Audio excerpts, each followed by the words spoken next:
રૂપાલાના નિવેદનનો વિવાદ દિવસે ને દિવસે થાળે પડવાને બદલે વકરતો જાય છે। ક્ષત્રિય સમાજ આ મામલે જરાય નમતું જોખવા તૈયાર નથી। જ્યાં સુધી રૂપાલાની ટિકિટ રદ ન થાય ત્યાં સુધી ક્ષત્રિય સમાજ લડી લેવાના મૂડમાં છે। પણ આ લડાઈમાં રાજવી પરિવારો વચ્ચે મતાંતર જોવા મળે છે। જામનગરના જામ સાહેબ આમતા આકરા પાણીએ હતા, પણ તેમણે કૂણું વલણ અપનાવી જો 2 વાર માફી માંગી ચૂકેલા રૂપાલા ફરી એકવાર માફી માંગે તો તેમને માફ કરવા જોઈએ તેવી રજૂઆત કરી। બીજી તરફ રાજપીપળાના મહારાણી રૂક્ષ્મણી દેવી તો એવું કહે છે કે માફી આપવી એ શબ્દ અમારી ડિક્શનરીમાં જ નથી। આજે રૂપાલા બોલ્યા, કાલે ઉઠીને બીજું કોઈ બોલશે। તો આ તરફ લુણાવાડાના મહારાજા સિદ્ધરાજ સિંહજીએ પણ ક્ષત્રિય સમાજને પત્ર લખીને સમર્થન આપ્યું। તેમનું પણ માનવું છે કે રાજપૂત સમાજની લાગણી દુભાઈ છે અને રૂપાલાની ટિકિટ રદ થવી જ જોઈએ। આ તરફ રાજકોટના રાજવી માંધાતા સિંહે રૂપાલા અને ભાજપના નેતાઓ સામે નારાજગી વ્યક્ત કરી, પણ સાથે સાથે ક્ષત્રિય સમાજને મોટું મન રાખીને ક્ષમા આપવા પણ અપીલ કરી।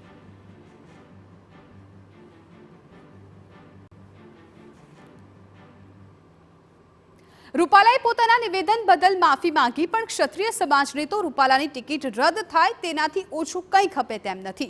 રૂપાલાએ 2 વાર માફી માંગી છતાંય રાજપીપળાના મહારાણી રૂક્ષ્મણી દેવીનું કહેવું છે કે માફી આપવી એ શબ્દ અમારી ડિક્શનરીમાં જ નથી।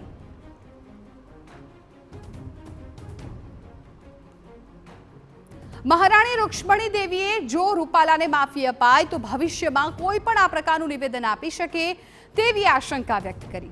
માટે સમાજમાં દાખલો બેસાડાય તેવું થવું જોઈએ।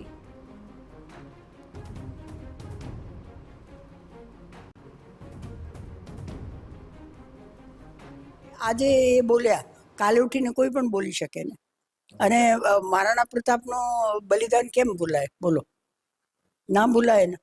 આજે આટલા વર્ષોથી એમને બધું ભારતને સાચવી રાખ્યો હતો ક્ષત્રિયોએ। સ્ટેન્ડ છે કે મેં પહેલા જ કીધું હતું કે માફી માંગવાનું તો અમારે ડિક્શનરીમાં નથી, એટલે માફી તો અપાય જ નહીં।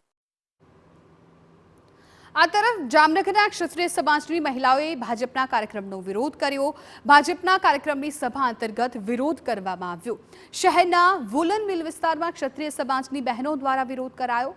બહેનોએ કાર્યક્રમમાં ગોઠવવામાં આવેલી ખુરશીઓ ઉછાળી પોલીસે વિરોધ કરી રહેલી મહિલાઓની કરી હતી અટકાયત।